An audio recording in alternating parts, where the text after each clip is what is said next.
하나님의 말씀은 히브리서 2장 14절로 16절입니다. 하나님의 자녀들이 혈육에 속하였음에 그도 또한 같은 모양으로 혈과 육을 함께 지니심은 죽음을 통하여 죽음의 세력을 잡은 자 곧 마귀를 멸하시며 또 죽음을 무서워함으로 한평생 매어 종노릇하고 있었던 모든 자들을 놓아주려 하심이니 이는 확실히 천사들을 붙들어 주심이 아니요 오직 아브라함의 씨를 붙들어 주려 하심이라.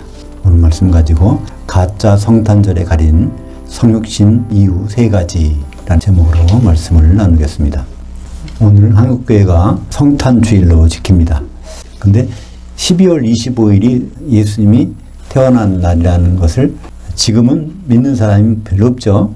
성탄절이 예수님 생일과는 전혀 무관하다는 것을 금방 알 수 있습니다. 지금은 동짓날이 12월 되게 22일이죠. 근데 고대 한 2000년 전에는 동짓날이 12월 25일이었습니다. 그래서 동짓날은 해가 길어집니다. 그래서 로마에서는 태양신의 이름을 미트라라고 합니다. 그 미트라가 태어난 날이라고 해서 그걸 기념하는 날인데 로마에서 기독교를 공인하면서 그날을 예수님의 생일날로 이렇게 정한 것이죠. 그러니까 사실은 예수님은 그 12월 25일 날 자기 생일인지 몰랐어요. 그러니까 아니니까. 그죠? 전혀 모르고. 초대교회 사도들이나 그런 사람 아무도 12월 25일 날은 그 이방신 섬기는 날이라고 알고 있었는데 지금은 교회가 12월 25일을 성탄일로 지키고 있는 것입니다. 그렇다면 예수님은 도대체 언제 이 세상에 오셨을까요? 그것에 대해서는 구약에 나오는 절기를 보면 압니다. 이스라엘에는 7개의 절기를 하나님이 제정하셨어요. 사람들이 만든 것도 있지만 그거 말고 하나님이 제정하신 절기가 7개의 절기입니다. 그 절기는 바로 골로새서 2장 16절과 17절에 보면 절기는 그림자요 실체는 그리스도의 것이라는 것입니다. 그러니까 절기에 맞춰서 예수님이 한 가지 한 가지씩을 이루십니다. 율법의 1.1획도 다 이루시는 분이 예수님인데 절기를 예수님이 다 이루시니까 절기는 이스라엘의 7대 절기는 예수님의 일정표인 것입니다. 그러니까 그 절기에 맞춰서 예수님이 오신 것이죠. 그래서 예수님은 실제로 6월절 날 어린 양으로 십자가에 달리셨습니다. 그리고 무교절, 그 다음에 일주일간 무교절인데 무교절 날에 복음을 선포하셨어요. 누룩이 안 들어가 있는 떡을 무교병이라고 합니다. 누룩이라는 것은 세상적인 영향력이에요. 그러니까 세상적인 영향력이 하나도 안 들어간 것은 바로 복음이죠. 예수님이 주신 복음. 그 복음을 먹으셔서 영으로는 살리심을 받아서 베드로전서 3장 19절에 보면 옥에 있는 영들에게 복음을 선포하셨습니다. 무교절을 나눠주신 거예요. 무교병을. 그 다음에 초곡절, 무교절 기간 중에 첫 번째 돌아오는 안식일 그 다음 날에 부활하셨습니다. 그래서 고린도전서 15장 23절에 보면 천열매로 부활하신 것을 나타내고 있습니다. 그러니까 6월절 죽으시고 무교절에 복음 나눠주시고 초곡절에 첫 곡 직단을 흔드는 날에 부활하셨습니다. 그 다음에 오순절 날 예수님은 성령의 기름을 보내주셨어요. 오순절 날은 어떤 절기죠? 떡 2개를 밀가루로 만드는데 거기다 기름을 반죽으로 만들어서 떡 2개를 흔드는 날입니다. 근데 그때는 바로 예수님이 기름을 보내주셔서 사도들과 성도들의 떡이 돼갖고 흔들리는 날, 교회가 완성된 날이 바로 오순절입니다. 그 다음에 나오는 절기가 유대 음력으로 7월 1일 날 나팔절. 그러니까 그분이 오시는 소식을 전하는 거예요. 그 다음에 7월 10일 날은 대속제일, 그리스도의 심판대가 열리는 날입니다. 그 다음에 7월 15일부터 장막절이죠. 그래서 이 장막절에 이제 8일간 열려지게 되는데, 그러니까 절기를 쭉 지키신 예수님을 6월절 바로 전에는 무슨 절기죠? 이건 1년마다 7개가 돌아가니까 6월절 바로 앞서 있는 절기가 장막절입니다. 그러니까 장막절 날 오셔야 6월절에 그것을 바로 이루시는 게 시작하는 것이죠. 그래서 예수님은 요한복음 1장 14절에 보면 예수님이 장막절에 오셨다는 것을 우리는 알 수 있습니다. 그 말씀이 육신이 돼서 우리 가운데 장막지신 적이 있음에 우리가 그의 영광을 보았더니 아버지의 독생자의 영광이요 은혜와 진리가 충만하더라. 그 말씀이 바로 로고스. 이때 이 말씀이라는 건 우리 번역이고요. 로고스라는 의미는 하나님의 논리입니다. 하나님의 생각이에요. 하나님이 구상인데 그 구상이 구체화되셔서 바로 육신을 입고 오셨다는 것입니다. 그걸 표현할 때 장막을 치셨다고 말씀하고 있어요. 물론 우리말 번역에는 그 장막 쳤다는 말이 없지만은 그 실제로 성경 원전에 보면 스케노라는 장막을 치셨다는 말씀이 있습니다. 그것도 장막을 치신 적이 있었다. 지금까지 장막이 있는 것이 아니라 장막을 한동안 쳤었다는 그 의미입니다. 요한복음은 누가 기록한 것일까요? 사도가 기록한 것입니다. 사도 요한. 그러니까 사도가 나중에 후대 사람들에게 설명해 주고 있는 거예요. 우리 사도가 있을 적에 예수님께서 우리 가운데 오셔서 장막을 치신 적이 있었어. 그 장막은 언제 거두셨을까요? 죽고 부활하신 다음에 하늘에 올라가실 때 그 장막은 이제 더 이상 있지 않고 거둬진 것입니다.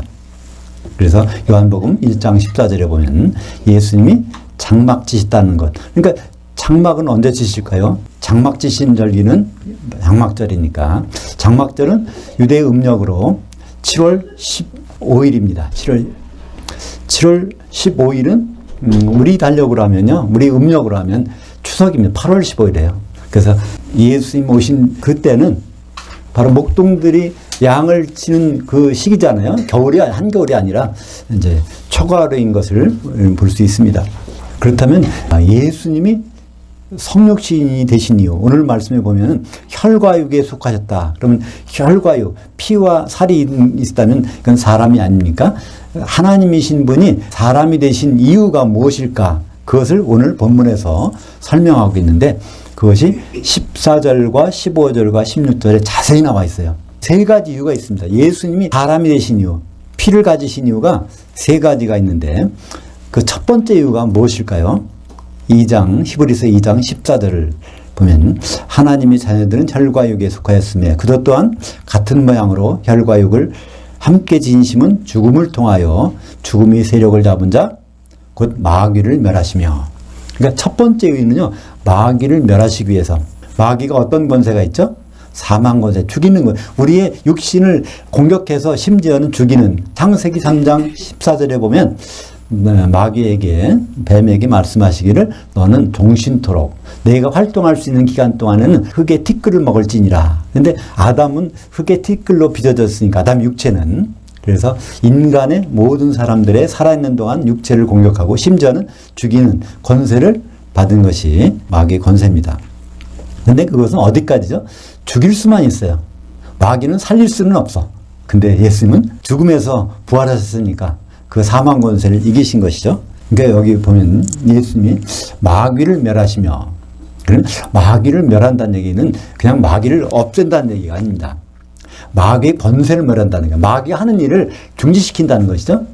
그럼 마귀를 멸한다는 일을 다른 말로 하면 무엇이 될까요? 그것이 요한일서 3장 8절 하반절에 있습니다. 그걸 볼까요? 요한일서 3장 8절 하반절에 하나님의 그 아들이 나타나셨던 것은 마귀의 그 일을 멸하려 하심이라. 요한일서 3장 8절에 나타나셨다는 단어는 이건 푸하네로라는 단어인데요. 이것은 바로 헬라어로 이 빛을 포스라고 그래요. 그러니까 빛을 비춰서 팍 나타나게 하는 거예요. 사진을 찍어서 현장 나타나는 듯이 그 하나님의 아들이, 눈에 안 보이는 아들이 그분이 눈에 보이게 나타났다. 다른 말로 하면 성육신 되신 것입니다. 그죠?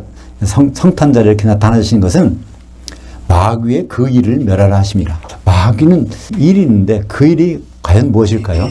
마귀가 육신을 공격하고 죽이는 것은 그 일 중에 한 부분인데 마귀가 가장 근본적으로 하는 일이 있어요. 마귀가 사람들에게 근본적으로 하는 일이 첫 번째 일이 뭐가 있죠? 에덴 동산에 나타나서 그 혼인을 방해하는 일이에요. 그러니까 아담과 하와를 이별시키는 일이 바로 마귀가 하려는 일이에요.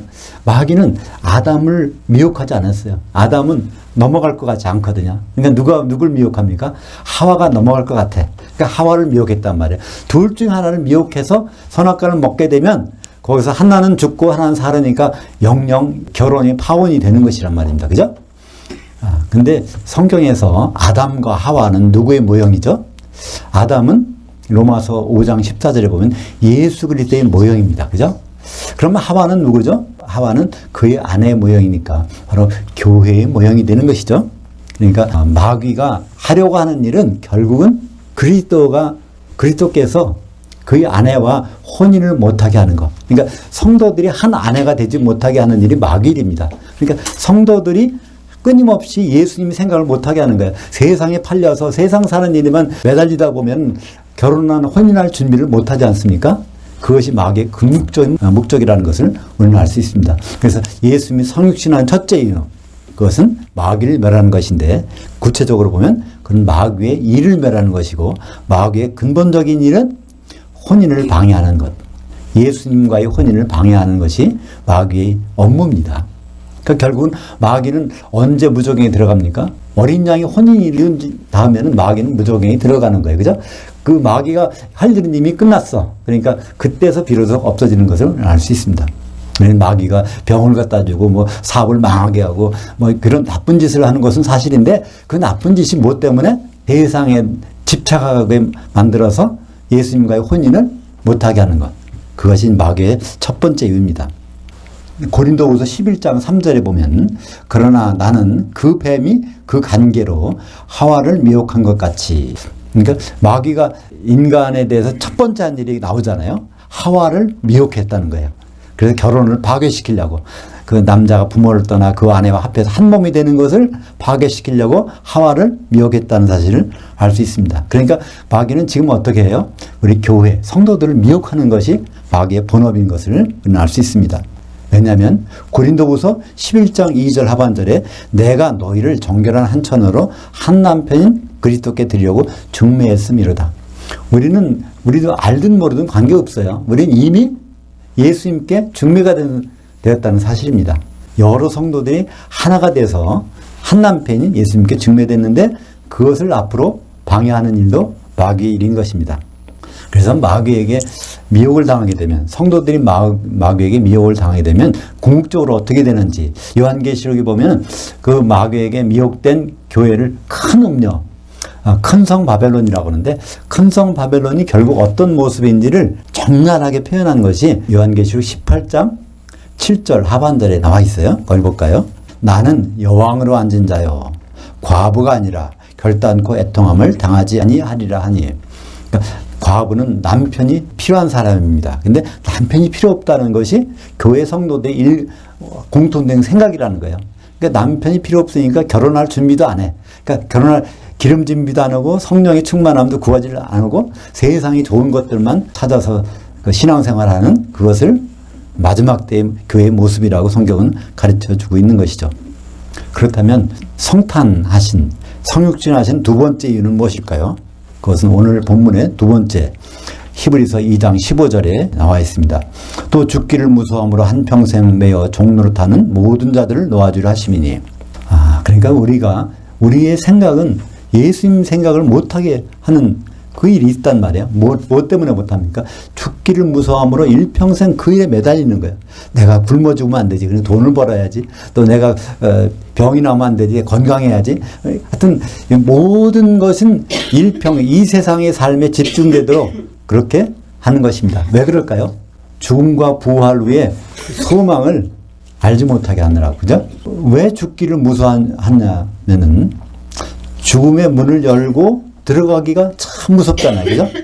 그러니까 어쨌든 간에 우리는 안 죽으려고 애쓰는 거잖아요. 그래서 우리 모습이 고린도전서 15장 19절, 만약 그리스도 안에서 우리 바라는 것이 다만 이 세상의 삶뿐이면 모든 사람 가운데 더욱 불쌍한 자이리라. 그러니까 마귀는 어쨌든 간에 이 세상에서 잘 먹고 잘 살고 평안하게 지내는 거, 죽을 때까지 편안한 삶을 사는 거, 그것을 목표로 하게 만든단 말이죠. 근데 그것에서 벗어나도록 예수님은 이 땅에 오셨다는 것입니다. 왜냐하면 이 세상은, 삶은 기껏해야 100년 동안의 삶이지만 이 세상 다음에, 죽음 다음에 있는 삶은 1000년이기 때문입니다. 근데 아무도 1000년에 대한 삶은 준비를 안 하니까 예수님께서는 오셔서 죽음 후에 1000년 동안의 삶을 대비하라고 우리에게 기회를 주신 것입니다. 그래서 마태복음 10장 28절에 예수 믿는 사람에게 예수님은 말씀하셨어요. 몸은 죽여도 혼은 능히 죽이지 못하는 자들을 두려워하지 말고 오직 몸과 혼을 능히 지옥에 보내실 수 있는 분을 너희는 두려워하라. 이것은 예수 안 믿는 불신자에게 주신 말씀이 아니라 예수 믿고 있는 교회 성도들에게 주신 말씀입니다. 여기서 우리는 이 말과는 전혀 다르게 살잖아요. 우리는 이 몸이 어떻게 될까 걱정하고 있는데 예수님은 이 몸이 어떻게 되는 거 걱정하지 말라는 거예요. 근데 어떤 몸이 부활한 몸이 잘못되는 것을 참 걱정하라는 얘기입니다. 부활해서 지옥 갈 수 있는 그것을 아주 끊임없이 두려워해야 된다는 말씀을 주고 계십니다. 왜냐하면 하나님이 우리에게 주시고자 하는 것은 절대로 지옥 가지 말고 영생을 얻는 것입니다. 영생은 우리말 정확한 번역을 하면 한 시대의 삶이고 예수님과 천년 동안 천년왕국에 지내는 삶을 영생이라고 우리말 번역에 했을 뿐입니다. 그러면 오늘 세 번째로 마지막 이유, 예수님이 육신을 입고 오셨던 마지막 이유는 무엇일까요? 히브리서 2장 16절에 있습니다. 이는 확실히 천사들을 붙들어 주시려 함이 아니요 오직 아브라함의 씨를 붙들어 주려 하심이라. 여기에 이제 우리말 성경 번역에는 아브라함의 자손이라고 번역했어요. 성경에는 아브라함의 자손이라는 말과 아브라함의 씨라는 말이 반드시 다릅니다. 이건 절대로. 자손이라는 말은 그 휘오스라고 하는 그걸 썼어요. 휘오스는 아들이라는 뜻이고 자손이라는 뜻인데 여기에는 휘오스가 아니라 스페르마, 씨라고 돼 있어요. 아브라함의 씨는 무엇입니까? 아브라함의 근원이 되는 거예요. 아브라함의 근원이 되는 분이 누구죠? 그것은 바로 하나님이시고 예수 그리스도이십니다. 그래서 예수님은 아브라함의 씨라고 했었는데 아브라함의 근원이신 분이 예수님이세요. 갈라디아서 3장 16절에 보면 바로 그리스도는 아브라함의 씨라고 말씀하고 계십니다. 근데 또 누가 아브라함의 씨가 될까요? 바로 우리 그리스도의 몸을 이루면, 우리가 그리스도의 몸을 이루면 그게 바로 아브라함의 씨가 되는 것입니다. 갈라디아서 3장 29절 너희가 그리스도의 것이면, 그리스도의 몸이면 그런 뜻이죠. 곧 아브라함의 씨요 약속대로 유업을 이을 자들이니라. 그래서 아브라함의 씨는 단수예요. 항상 아브라함의 자손들은 복수잖아요. 그런데 아브라함의 씨는 단수야. 왜냐하면 예수님이 단수잖아요. 또 예수님의 몸이 단수니까. 그래서 아브라함의 씨가 되면, 예수 그리스도의 몸이 되면 아브라함의 씨라고 성경에서는 말씀하고 있는 것입니다. 그래서 하나님이 이 우주 만물을 창조하시고 통치하시는 목적이 있잖아요. 그것은 구체적으로 하나님은 뭐 하시기 위해서 그리스도를 신랑되게 하시고 그 교회 아브라함의 씨를 바로 신부되게 하셔서 그것이 바로 하나님이 꿈꾸신 내용이고 하나님의 통치의 목적이고 통치의 의지이십니다.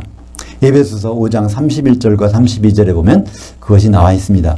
아브라함의 씨가 왜 필요한지, 교회가 왜 필요한지를 설명하고 있죠. 그러므로 남자가 부모를 떠나 그의 아내 앞에서 그 둘이 한 육체가 될지니 이 비밀이 크도다. 나는 그리스도를 향하여와 교회를 향하여에 대해서 말하노라. 그때 이 향하여에 대한 설명은 여러 차례 드린 적이 있습니다. 그죠? 그리스도의 현재 모습이 아니라 그리스도의 미래 모습. 그러니까 신랑이 어린 양이 되신 신랑의 모습. 교회를 향하여는 교회의 지금 모습이 아니라 교회의 마지막 모습. 바로 어린 양이 신부가 되는 그 모습을 향하여. 그것이 바로 남편과 아내의 관계인데 하나님의 큰 비밀이라는 것입니다. 그것이 이루어진 현장이 바로 하나님의 통치가 종결된, 완료되는 현장인 것이죠. 요한계시록 19장 6절부터 8절까지 중간에 부분적으로 생략하고 읽겠습니다. 할렐루야, 우리 주 하나님 그 전능하신 이가 통치하셨도다. 통치를 끝냈다는 겁니다. 어린 양의 혼이 이르렀고 그의 아내가 자신을 준비하였으므로 중간에 생각하고 한 세마포옷을 입었는데 이 세마포옷은 성도들의 의로움들이더라. 세마포옷은 단수입니다. 이게 바로 아브라함의 씨예요. 그게 바로 성도들이 성령으로 한 몸이 되는 것이죠. 아브라함의 씨, 곧 교회로 말미암아 예수님의 꿈은 이루어지는 것입니다. 그래서 예수님은 성육신 하신 것이죠. 세 번째 이유가 바로 아브라함의 씨, 교회를 통해서 이루시는 것입니다. 히브리서 2장 12절에 보면 예수님이 그 꿈이 나와 있어요. 이르시되 내가 주의 이름을 내 형제들에게 선포하고 내가 주를 교회 가운데서 찬송하리라. 여기 예수님이 내 형제들이라고 하는 사람들은 누굴까요? 예수님 내 형제들이라고 하면 예수님 맏아들이 되셔서 그의 동생들이죠. 바로 성도들이 바로 그 형제입니다. 형제들 가운데서 주의 이름을 선포하고 여호와 이름을 선포한다는 거예요. 그게 무슨 뜻일까요? 여호와 성취하실 분, 그 꿈을 가지고 계신 분이 어린 양의 혼인을 이루겠다고 하는 그 꿈을 가지신 여호와 되게 하실 분이 그 있다는 것을 많은 성도들에게 선포하고 그 다음에 내가 주를 교회 가운데서 찬송하리라. 여호와를 교회 한가운데서 어린 양의 신부 한가운데서 찬송하리라. 그 말씀을 하셨는데 그게 바로 요한계시록에서 어린 양의 신부로서 이루어지는 장면이 나오는 것입니다. 그래서 요한계시록 21장 7절에 이기는 자는 이것들을 상속으로 받으리라. 나는 그의 하나님이 되고 그는 내 아들이 되리라. 그러니까 아들이라는 것은 상속자라는 뜻입니다. 아브라함의 자손들은 상속자가 아니에요. 후손들은 하나님의 아들이 상속자죠. 이기는 자가. 그러니까 어린 양의 신부가 되는 사람들이 이기는 자입니다. 그렇다면 아브라함의 자손들은 어떻게 될까요? 아브라함의 씨는 성도들이 한 몸 돼서 그리스도 교회를 이루는 것이 아브라함의 씨인데 아브라함의 자손들은 과연 어떻게 될까요? 그들은 하나님 백성이 되어서 이제 백보자 심판대에서 생명책에 이름이 있으면 불못에 안 들어가고 이제 새 예루살렘 성에 들어옵니다. 그러니까 새 예루살렘 성은 어린 양의 신부잖아요. 어린 양의 신부 속으로 그들이 들어오는 겁니다. 어린 양의 신부는 뭐예요? 아브라함의 씨, 아브라함의 근원, 아브라함이 있게 하는 그것이 바로 어린 양의 신부고 교회고 그것이 새 예루살렘 성인데 그 안에 백성으로서 들어오게 되는 것을 우리는 볼 수 있습니다. 요한계시록 21장 3절 내가 들으니 보좌에서 큰 음성이 나서 이르되 보라 하나님의 그 장막 이것이 새 예루살렘 성이죠. 그 사람들과 함께 있으며 하나님이 그들과 함께 계시리니 그들은 하나님의 백성이 되고 이기는 자들은 하나님의 아들들이 되는데 여기는 하나님의 백성이 되고 아브라함의 자손들은 백보자 심판대에서 생명책이 있어서 거기서 이제 새 예루살렘 성에 들어갈 수 있는 자들을 말씀하고 있는 것입니다. 그러니까 하나님의 백성, 아브라함의 자손들, 구약 성도들은 무엇이 꿈일까요? 아브라함은 믿음이 참 좋은 사람이라고 소문났잖아요. 그런데 아브라함은 결국 무엇을 믿고 죽었는가? 아브라함이 소망이 있었어요. 아브라함은 혼인잔치에 들어가는 것이 소망이 아니었어요. 아브라함은 혼인잔치가 이루어져서 그 천년왕국이 되고 바로 천년왕국이 끝나자마자 새 예루살렘 성이 여기 내려올 때 그 속에 한번 들어가 봤으면 하는 것이 아브라함의 꿈이고 구약 성도들의 꿈이었단 말이에요. 그것이 어디 나와 있을까요? 바로 히브리서 11장 10절에 있습니다. 이는 그가 하나님이 계획하시고 지으실 기초석이 있는 그 성을 바랐습니다. 아브라함의 신앙은 기초석이 있는 그 위에 지어진 한 성을 바라보고 죽었습니다. 아브라함뿐만 아니라 구약 성도들은 다 그랬다는 거예요. 그래서 히브리서 11장 14절에는 바로 그 성을 하나님이 예비하셨다는 것, 그들을 위해서 예비하셨다는 것을 말씀하고 있습니다.